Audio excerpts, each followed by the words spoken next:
तो मैं ना यहाँ पर x की वैल्यू इस तरह से, एक पहला आइगन वेक्टर हमने मालूम कर लिया, ठीक है। अब दूसरा आइगन वेक्टर मालूम करने के लिए क्या करेंगे कि लेमडा की वैल्यू -2 पुट कर देंगे, ठीक है। तो आप यहाँ पर दूसरा आइगन वेक्टर मालूम करने के लिए दूसरा आइगन वेक्टर मालूम करने के लिए लेमडा की वैल्यू -2 हम पुट करेंगे। इसी इक्वेशन में a माइनस लेमडा, लेमडा की वैल्यू है -2 मल्टीप्लाइड बाई आई, और ये पूरा ब्रैकेट मल्टीप्लाई होगा x से, और इसको इक्वेट करवा देंगे 0 के साथ, तो इसका जवाब आ जाएगा 0.5 1 0.5 1 इंटू एक्स, ठीक है। अब इसकी मदद से अगर मैं दोबारा से इक्वेशन बनाऊं तो दूसरी इक्वेशन क्या बन जाएगी, देखिए 0.5 multiplied by x1 plus 0.5 multiplied by x2 is equal to 0।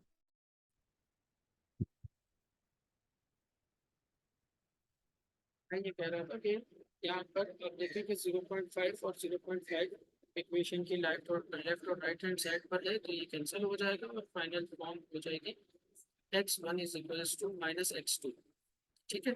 अगर आप ये वाली इससे भी इक्वेशन फॉर्म करते हैं तो शायद यही बनता, ठीक है। 1 और 1 मल्टीप्लाई होके फिर आपस में कैंसिल हो जाते हैं।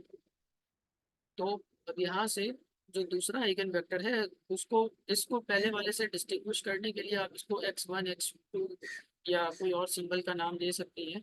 अब यहाँ पर दूसरा वेक्टर आ गया, x1 की वैल्यू आप 1 लिख दीजिए और x2 की वैल्यू आप लिख दीजिए -1, या वाइस वर्सा, ठीक है। अगर आप x2 के टर्म्स में वैल्यू निकाल रही है, इस तरह से कर रही है, तो फिर ऊपर -1 आ जाएगा और नीचे 1 आ जाएगा, बात एक ही है, ठीक। तो ये दो आइगन वेक्टर्स निकल गए। जब दो आइगन वेक्टर्स निकल गए तो जनरल सोल्यूशन के लिए मैंने ऊपर आपको इक्वेशन लिखवाई थी, अब उसमें हम ये सारी चीजें सब्स्टिट्यूट कर देंगे।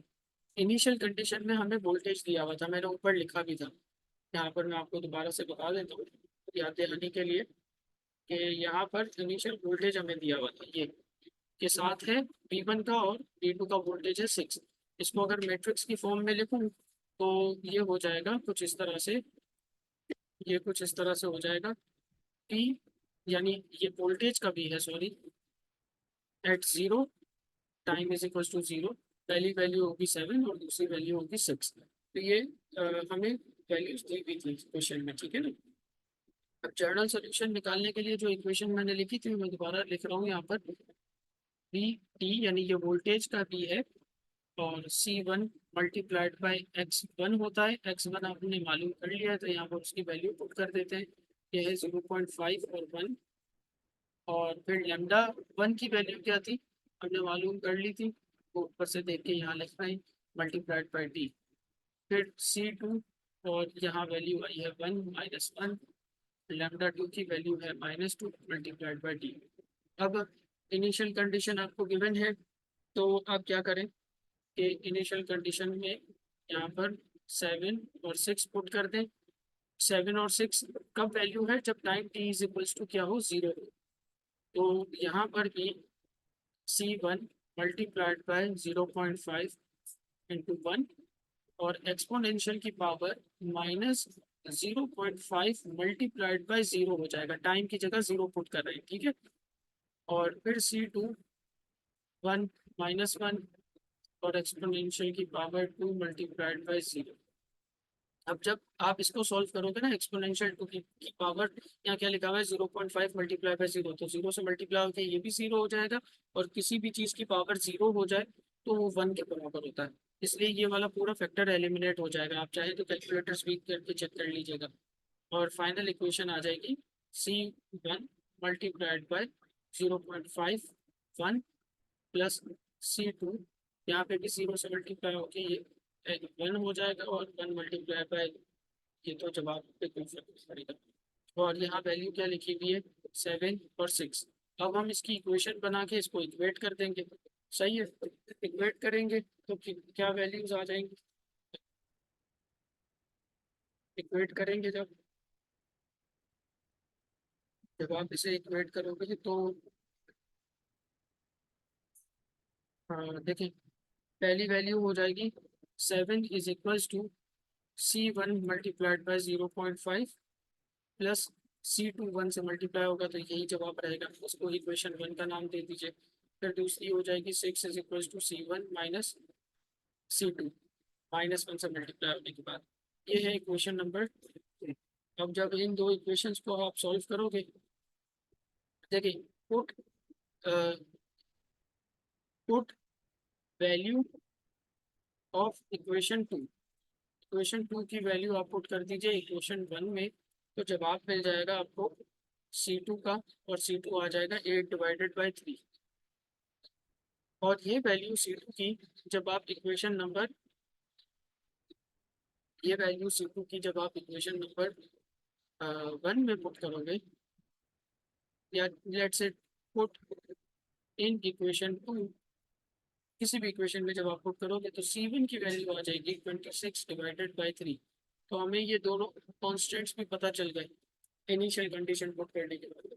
और बिल्कुल फाइनल जनरल इक्वेशन निकालने के लिए जो बिल्कुल फाइनल आंसर होगा, जो आपको कहा हुआ था as a function of time आप वोल्टेज मालूम करें, तो V1 as a function of time is equals to, यहाँ क्या आ जाएगा, ये पूरा C1 मल्टीप्लाइड बाई X1, वो जो भी इक्वेशन थी ना, पूरा सब्स्टिट्यूट करने के बाद ये C1 की वैल्यू और C2 की वैल्यू मालूम कर ली, ऊपर X1 और X2 की वैल्यू मालूम कर ली थी। जनरल इक्वेशन जो लिखवाई थी उसमें आप करके मल्टीप्लाई करोगे तो फाइनल आंसर आएगा 13/3 एक्सपोनेंशियल टू द पावर λ1 की वैल्यू थी 0.5 मल्टीप्लाइड बाई t प्लस 8/3। और अब आप कहेंगे यहाँ तो 26/3 था, तो मैंने जैसे कहा था ना कि वो वेक्टर की वैल्यू भी लिखी हुई थी, मल्टीप्लाई वगैरह करोगे तो ये सॉल्व हो जाएगा, इसलिए यहाँ 13/3 आ रहा है, मैंने डायरेक्ट लिख दिया है।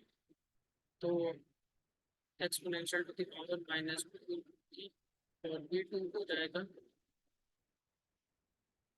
C1 की वैल्यू 26/3, और ये वेक्टर वगैरह से मल्टीप्लाई होने के बाद फाइनल आंसर यही आएगा इसका।